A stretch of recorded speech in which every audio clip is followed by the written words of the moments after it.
When your old career gives you lemons, throw in some ice, mix in some vodka, and call it a podcast. From the Mac of All Trades studio in Fairport and driven by Victor Chrysler Dodge Jeep Ram, it's Billifed, the Bill Moran Podcast.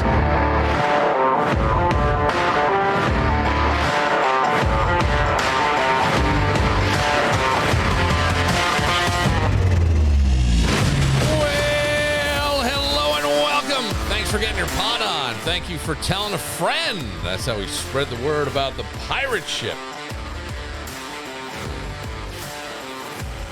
I should be leaving my phone outside the studio. I'm coming in all kinds of crazy today, and I told Danny a certain time, and then Danny was polite enough to say, "Hey, why don't we just go at this time?" And then I'm still running.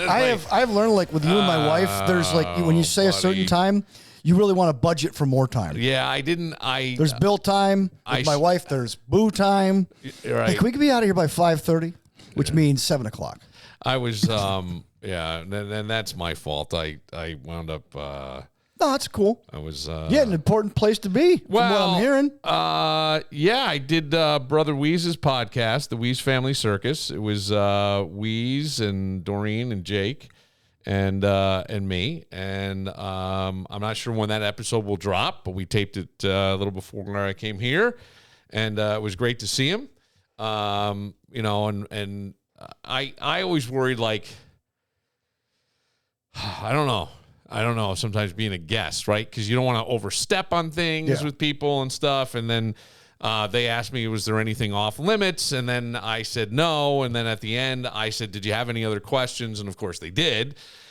And it was more Doreen. And so I talked about a situation that I've talked about here. And I think, I don't know. I don't know what the fallout will be. The problem with this whole thing and what I said was, the way I look at my radio career is I had a amazing 30-year career that was filled with some really interesting and creative and fun people.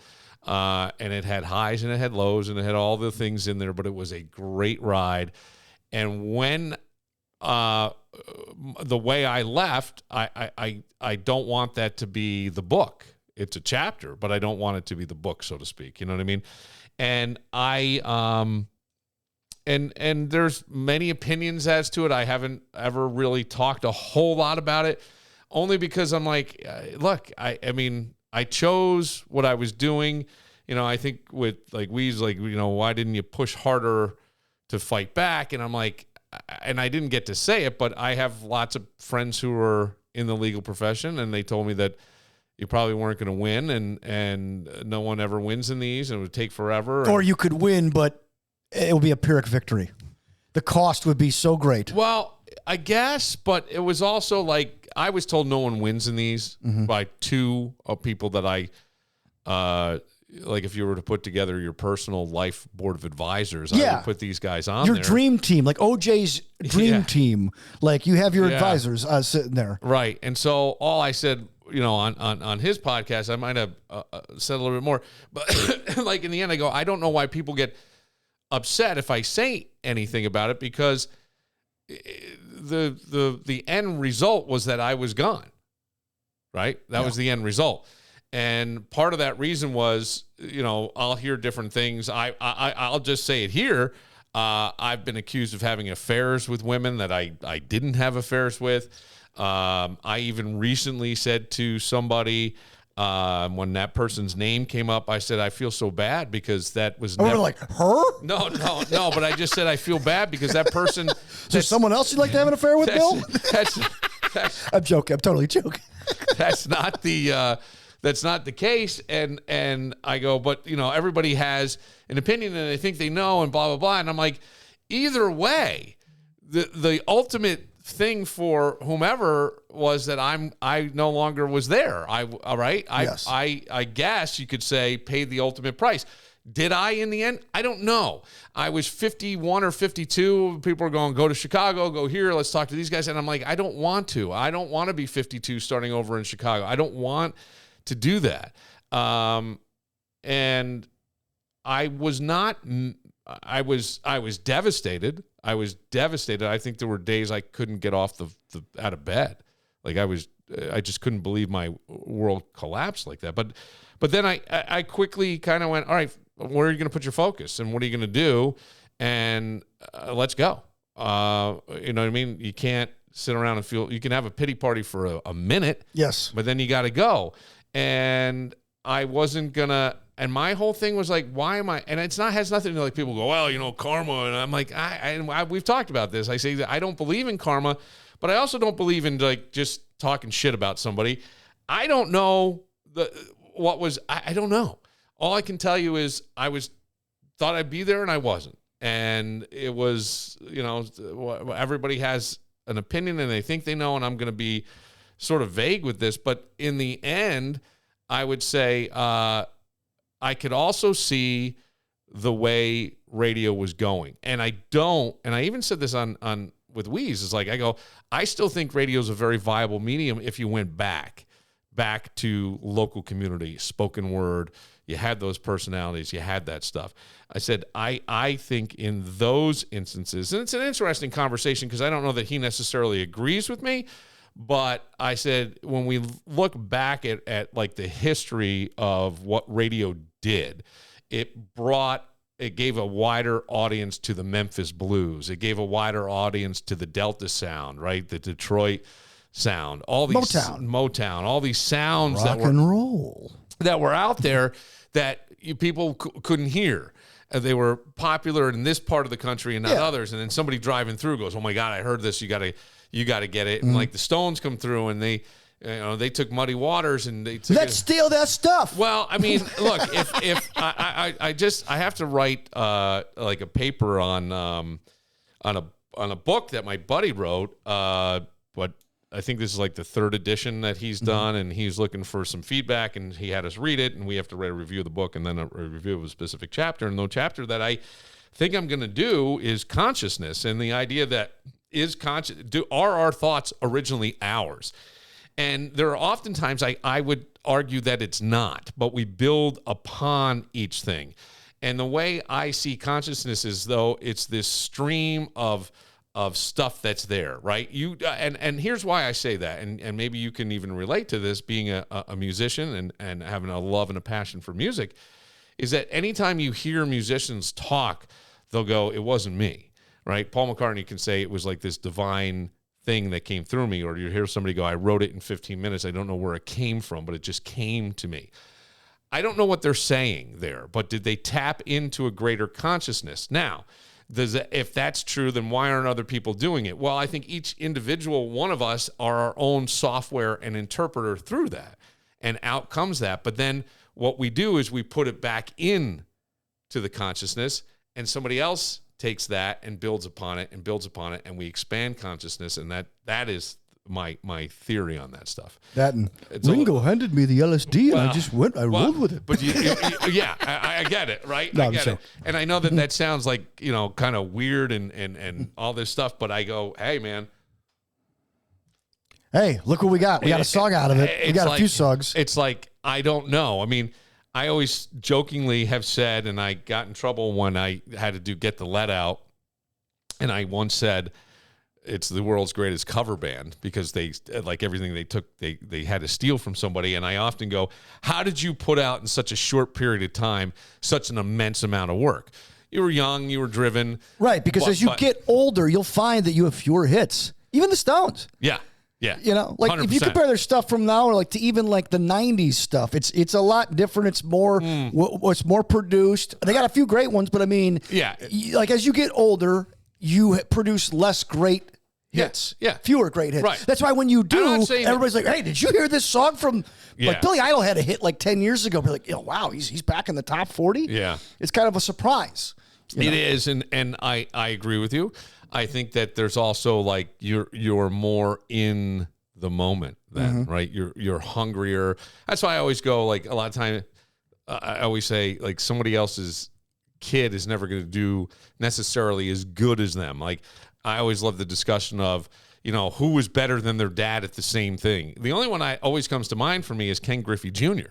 But everybody else it was almost as though they didn't have to have the same struggle to get there, right? Bob Dylan wrote and wrote and wrote. And Bob is another one who goes, I don't know where it came from. I have no idea. But I just wrote, and these were the things that came out. His son, Jacob Dylan, I love the Wallflowers. I thought he was super talented.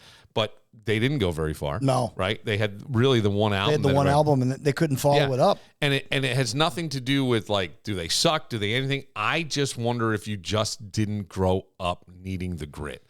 You didn't have the same...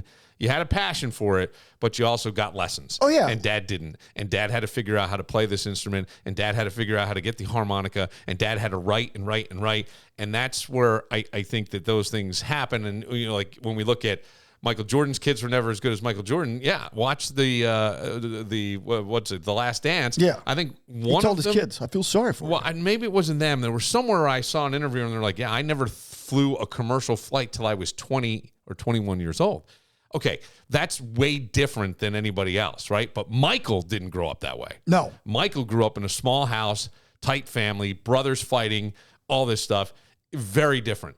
I'm not saying that these other guys are soft. It just was different. When it comes to home improvement, you've got choices. Let's say there's a hole in the bedroom wall, and somehow nobody in the house knows how it got there. You could fix it. I mean, there's always YouTube, right?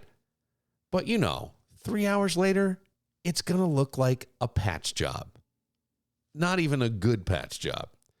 And how about that leak under the kitchen sink? Yeah, you said you'd get to it, and that was, 2.5, 3 months ago? If we're being honest, we all have that list. The one where deep down, you're not totally sure you've got the skills to pull it off. If it's my list, I'm calling Mac of all trades. Holes in the wall, handled. Leaky sinks, done. Full kitchen remodel, yeah, they got that too. And hey, warmer weather's coming. How's that deck looking? Need it extended? Rebuilt? Outdoor patio? Don't be a deckhead. Call Mac of all trades, 585-202-9218. That's 585-202-9218. And you can see all they do online at macofalltrades.net.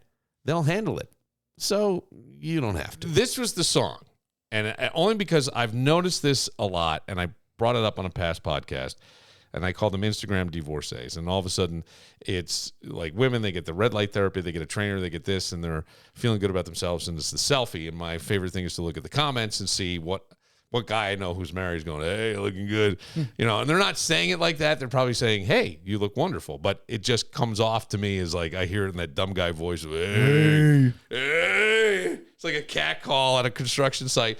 And maybe it's not fair, but this was the song, and somebody said to me, oh, my God, that is so spot on. And I loved it. And I want to learn to sing this style. I got to do it. I need a big band, and I want to go out and sing. Well, hello there, Mrs. Sunday Scroll. You got that glow, that polish control. A little midriff, some of a the little midriff. more grin. Them ripped up jeans and those hips coming. You've been counting bites, you've been counting reps, counting spa days and the steps you've kept. The mirror says, darling, you've done all right, and every little post is a velvet invite. Oh, you know what you do and you know what it shows. The whole room leans in when your camera. So I see an article, and it might have been a USA Today article, but I see it online, and it's about the divorce glow up, a new TikTok trend, a divorce glow up. And I don't know. What do you think of that? What do you think of divorce glow up? It's like, all of a sudden she went from, I don't know, to. Yeah, it used to be called a makeover, right? Well, yeah, but now this is a complete, it almost looks like a different person, right? Mm-hmm. You present differently. And when you feel better about yourself, your confidence is up and all that stuff. So this article. Do women have midlife crises? I don't know. They always talk about with guys. Yes, I don't know. I can't necessarily. I don't know. I haven't been around. Wearing the juicy couture pants. Right. But the part of the article that bothered me was I go, wow, this whole narrative to me kind of strips, and I think it does it unintentionally, people of their own agency in a sense, because what they're talking about is all the things that this song was about, right? All the things that when I was thinking about it. And these women are talking about, like, all of a sudden they're on TikTok and it's like, this is what a divorce does for you, and her mental health is better, and all that. And I can understand divorce itself isn't magical. It's not. It's a really horrible, stressful thing. And it really is if you have kids. But many women also change jobs, right? Because now maybe they're a little more independent, and maybe they decide to exercise and improve their nutrition and possibly begin therapy or something after divorce. And some women don't experience a glow up because they haven't addressed some of the underlying shit. Yeah, is my thing. And maybe it's one of these things that started out as I'll show you, right? Yes. But I don't know, man. As I read this and I went back through and I stopped reading like probably 3/4 of the way through the article, and I'm like, I don't know. Because it was like once he was gone, she finally became herself.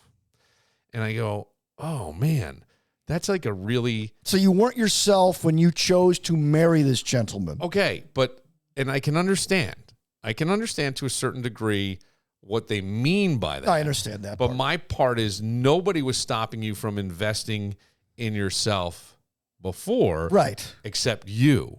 Right. But we put these things on other people. Yeah. And not my fault. Well, right. But that's classic narcissism. And I'm not victim blaming. Mm-hmm. I'm not. I'm trying to empower. You always had the ability to exercise. You always had the ability to find a therapist if you wanted to, develop friendships, go for a better career, pursue your interests, say no to things you don't like. And I think the biggest problem, and what I would take from the article, is like, you're people pleasing. And I think a lot of people do that. And a lot of times we find somebody that reminds us of what we're familiar with, how our home life was, our parents were, our family was, how they treated us, all that stuff. And you start to say, Dad won't let me. Mom says no. I can't. And it's almost like you're always asking for permission. And I go, God, it's not what did the marriage do to this person. And you can say it for guys as well, who shit on their wife. But what role did you choose to play in that marriage? Were you the people pleaser? Were you the person who decided that I'm just overworked and stressed? And you know what? When you're worried about everything all the time, it's stressful on your nervous system, period, at all. You're exhausted. You don't feel like going to the gym. You're fucking tired. It's one more thing. It's a kid thing. It's he wants dinner. Right? It's all external shit. Yes. And that's where, like, I mean, even on the podcast with Wease, I brought up the story. There was when his son, who's maybe almost 30 now, Sammy, was left on a school bus, fell asleep, whatever. School, they get a call from school. They can't find Wease. They call. Somebody found Sammy. The bus driver went home for lunch, parked the bus on the side of the road. Sammy somehow opened the door, got out at 5 years old, and is walking along the road. And somebody finds him. And the funny part of this is, I think that's how Bad Company started, if I'm not mistaken. Yeah, it was Supergroup. And so, like, in that moment, Wease was at Midtown with Doreen, and they're working out together. And the police have called me. They put him through to me. And I go, oh, I think he's at Midtown. And they go, okay, we'll handle it. So they call over to Midtown, and Wease leaves the exercise class, but never tells Doreen, and comes back and finishes the exercise class. And I really, I totally agree with, but this is where, like, being your authentic self versus, right? Mm-hmm. Or let me put it this way. The caretaker. I'm not going to say that there weren't men, because even Jake goes, I would be out of my mind worried about my kid and all. And Wease is like, yeah, I asked the cops, how is he? And they go, he's fine. They go, all right. He goes, all right, will you do me a favor? Bring him to school. And so they brought him to school. And then after the class, Dorian's like, why'd you leave? And he goes, oh, yeah, Sammy got left in the bus. And she fucking flips the fuck out. You know what I mean? And she's running. And I get it, because to me, it was always like, I don't want to make a big deal out of things with the kids when it's not a big deal, right? Because, oh my God, that had to be so traumatic. And I get it. It is. And you can see it as an adult. How fucking scary, how whatever. But it ended. The kid was fine. He was in a good mood. He didn't know any different. So why am I going to all of a sudden turn this into a traumatic event? That's exactly how Wease is thinking. Right. So, but she's the caretaker. So her nerves are on fucking fire all the time, because you got somebody, she's not, you know what I mean? She's not agreeing with necessarily. She has to be the mom and the dad in her mind. Right. And you're the emotional manager. You're the peacemaker. But eventually you forget that there's an actual person inside who you are, and underneath all those job descriptions, they're not necessarily you, they're an extension of you. Yes. And you're just wearing hats. Right. So the glow up, to me, it may not be freedom from the spouse. It may be freedom from an identity that you built. Right. Right. And so I go, we all deserve the life we negotiate or tolerate. Well, okay. You ever notice how people drive around with a garage full of junk while complaining they're broke? If you don't have any friends that do that, it might be you. How about that rusty grill? Maybe you got a pile of copper wire or a random chunk of metal that's been sitting behind the shed since the Clinton administration. Yeah, all of that is money. And that's where Premier Metal Recycling comes in. These guys know value, like real value, not internet math, actual cash value.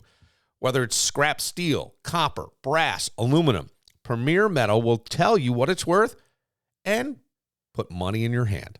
Honestly, it's one of the few places left where cleaning out your garage can actually pay off. They have two convenient locations, 909 West Linden Avenue in East Rochester and 11 Carn Street in downtown Rochester. You can also check daily pricing and exactly what materials they're buying at premiermetalgroup.com. Or, if you're feeling friendly, give them a call directly at 585-436-4020. Premier Metal Recycling. Because your junk pile might actually be your emergency fund. But there are people who get very upset that President Trump has a history of poor behavior and poor language towards women and about women and different things. And I can understand that, and I get it. And I can understand where people will say, how could you, support a woman and support? Okay, I understand what you're saying. Mm-hmm. But you lost, okay? And he is the president. And I'm not saying that you need to shut your mouth. I'm not saying that at all. I'm just saying it is the way it is. There's nothing you can really do to change that today. And to see people just fucking yelling into the abyss about it sometimes I find entertaining, because I go, what's really happening in your life that you're so angry about it? Because I know that people will tell me I'm wrong, but I don't feel like what the president of the United States, no matter who it is, does impacts my life directly. I'm not saying it won't, and please understand, and I don't mean to, but I do think the local stuff probably affects the roads you're driving on, and whether or not you hit a pothole today because they. By the way, somebody in Parenton's effing up. Yeah. Okay. What happened? Oh, there's just. Yeah. Sure. So. I thought it was construction season. I got it. But you understand? So, and then I find when he opens his mouth, some of the stuff that comes out, I just laugh at. And because it's like you've never heard anybody in that office say this shit. And it's kind of funny. It's kind of entertaining. And he's not always going to be president. I don't care what he says. He's not going to be. What he said today? He goes, he puts out a Truth Social, then he retweets it on Twitter or X. He goes, congratulations to President Xi in China for getting birthright citizenship legalized in the United States. Bravo. Like, in other words, like the Chinese could have anchor babies in Guam who can then become United States citizens and then run for president. That's what the whole 14th Amendment thing was all about. Yeah. And the Supreme Court ruled 6-3. Well, again, right now we have... But Trump had to bravo. Yeah. just doesn't care. He doesn't care. And that's why I say he is the most effective at using the presidency as a bully pulpit than anybody has ever. And Piggy. You're never going to convince me Have otherwise. another donut. And I'm not saying that he's like, I get it. I get all the stuff you're saying. But can't you just step back and go, this is like, oh, fucking, what a time to be alive. Because on the other hand, we're hosting the World Cup. And I know there are people who go, I don't watch, I don't like it, I don't understand the game. It's been fun. A boring game. And I'm not all a soccer guy. Right. And the game is, I will tell you this, if you watch the game, at least from what I've seen and understand, it's a game of triangles. Right? Yes. I get the ball, I pass it to Danny, who's up here, and then I run up here, and I completed the triangle, and then I can go. You know what I mean? It's a game of triangles. It's like the Chicago Bulls offense, but on grass. It's just, to me, it's the game of triangles. That's all I see when I see it. Maybe I am. Somebody said to me, I think you're neurodivergent. I go, okay. Oh, good for you. I don't know. Is there a pill for that? Can I get that? I don't think so. And then I go, so then I keep bringing it up to the person, and they're like, well, you have ADHD. That's neurodivergence. And I go, yeah, it depends on who you talk to. Some people will tell you it's a trauma response. Yeah, I got like 6 or 7 acronyms, bro. Whatever. I could give a shit. Truthfully, I just found it. But their point, the thing is, like, all the people that are coming here are going, what an amazing country. Yeah. What an amazing country. Like Bill Maher. Did you see his new rules? It was all about that. Yeah. Okay. Yes, Wease was bringing that up, and that's why I'm bringing it up. It's like the Japanese kid who's trying barbecue. Yeah. This is the greatest thing I've ever had. Right. And so we go, but we take it for granted. We're pissed off. We're angry. We're angry every day. And that's why I go, take the minute and have a little gratitude for what you have. Enjoy something, even if it's a soft mattress, a soft pillow, 5 minutes alone today, whatever it is. You want to know something? I put every day in this book, it'll say, what are 3 things that you want to happen today? What are 3 things happen? Right? And I'll put down 2 that are semi-serious. And the last one for me, or at least one of them always is, I hope I get some unexpected, genuine, honest laughter and fun. Every day that I have written that down over the past week, I was out with somebody at a restaurant and I knocked over a beer, spilled my Guinness. And I was like, uh-oh, right? And this is outside on a patio, crowded. Every table is filled. And I notice a table toward the back, like diagonally across from me, the woman sitting across watched the entire thing happen. And I don't know where it came from, but it turned into an HBO special. Because her husband, like, grabs a bunch of napkins and puts it up there, and I go, oh, thanks so much. I go, what a waste. Thinking, like, oh, God, I feel like I should get a straw and start sucking up. And they're starting to laugh. And I'm like, I said, is that your wife? And he said, yeah. I go, she saw the whole thing happen. She actually could see it beforehand. I go, thanks for the insight or something. And then I go, how long have you guys been married? And they go, 25 years. I go, I should have guessed that.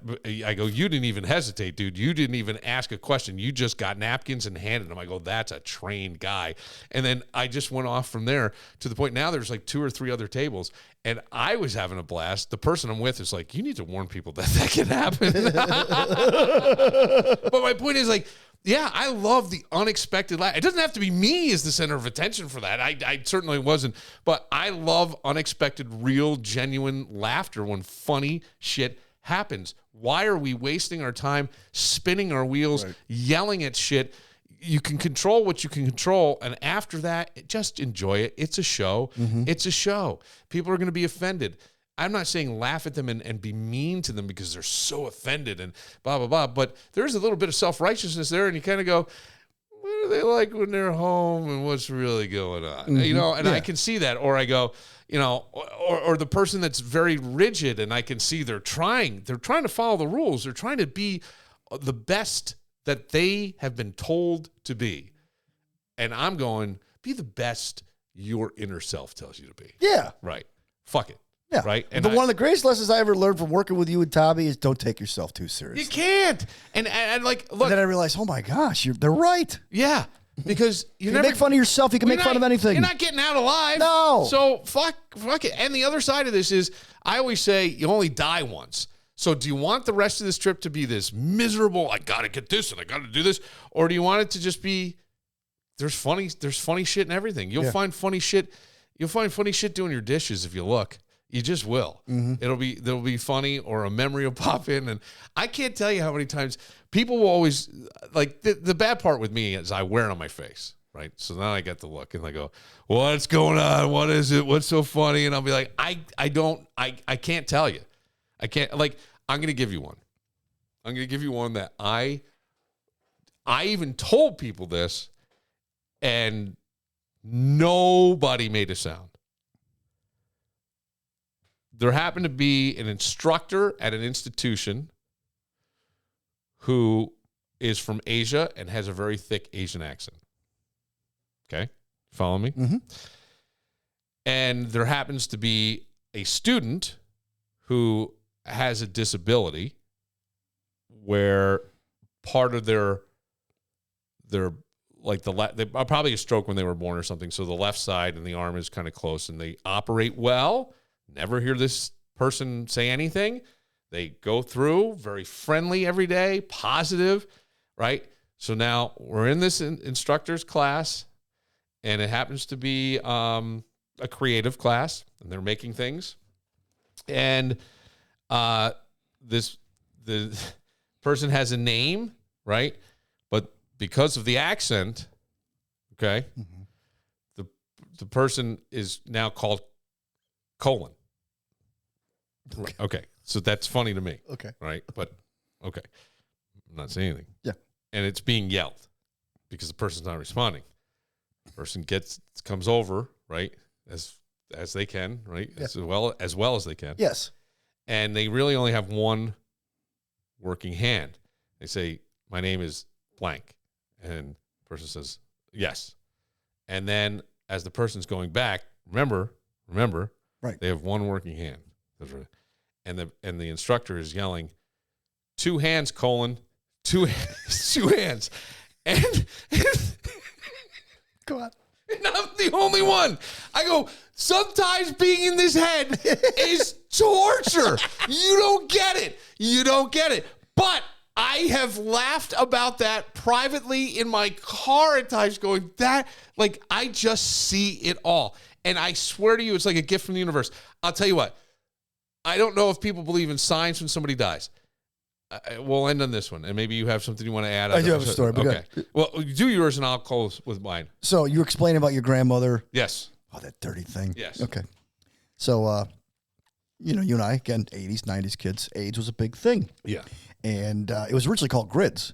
It was considered a gay disease. Right. And then they expanded it to, like, drug users and what was GRIDS? What was it an acronym for? It was gay-related immunodeficiency disease. It was because the trend was with the New York hospitals was like all the same trend. Yes. It was gay men having this problem. So and they've traced it all back, and anyway. In fact, Family Guy even made an AIDS joke once, and I start laughing. Yeah. Like, not because it was funny, but because I couldn't believe that they actually went there, and they cloaked the joke so well, right, that it was like they're making an AIDS joke about Gaetan Dugas, who was the flight attendant who infected like thousands of gay men with AIDS. He was patient 0. Okay. And they made the joke, and I'm cracking up because I can't believe they did that. They go, and the 3 guys I'm watching it with are like, what are you talking about? I go, they just made an AIDS joke. They go, what do you mean? So I had to explain the AIDS joke to them. They're like, when you have to explain the joke, it's not funny. Right. I mean, but the thing is, like, I wasn't making the joke. No, Family Guy was making the joke. No, I understand. So they were like, so you're laughing about that? I'm like, well, no, I can't believe they did it. See, I'm not laughing at the joke. Well, some of it's the shock value of it. They actually went there. Yeah. Yeah. So my grandmother had a gay hairdresser, and she also cleaned houses for a gay couple. Okay. But she knew there was something going on, but she didn't quite get the whole picture. Yeah. So these 2 gentlemen, once word got out that my grandmother was cleaning a doctor's house, and she was cleaning everybody's house in the neighborhood, and they all took care of her. But there's these 2 guys named Bill and Bill who lived together. Yeah. They ran the local local drugstore, and they were well known. But there was a kind of an open secret that they were gay, but nobody talked about it. Well, then she starts cleaning the hairdresser salon. This guy named Tony, and all of a sudden, like Magic Johnson becomes HIV positive. So now all of a sudden, everybody's like, oh, he's not even gay. He's not even gay. My grandma's like, what does that mean, Danny? She's asking me, what does that even mean, gay? Like, they say that Bill Odico and they're dead now, and Bill Barnett are both gay, and I clean houses for them. I didn't notice anything unusual. And then Tony, they say my hairdresser's gay. What does that even mean? I go, Grandma, I don't know. They like each other. Yeah, they're friendly. No, well, you didn't say. I didn't say. So my father hears the conversation because we're both half deaf. Yeah. He comes downstairs. I'll tell you what it means. And he wasn't trying to be a jerk, but he wanted my. This is where I'm like, I'm pulling up a chair for a fireside chat. So my father coming down the stairs, you can hear him ducks his head out because we had a very low basement ceiling because it was an apartment, and Grandma she goes, Butch, what does that mean?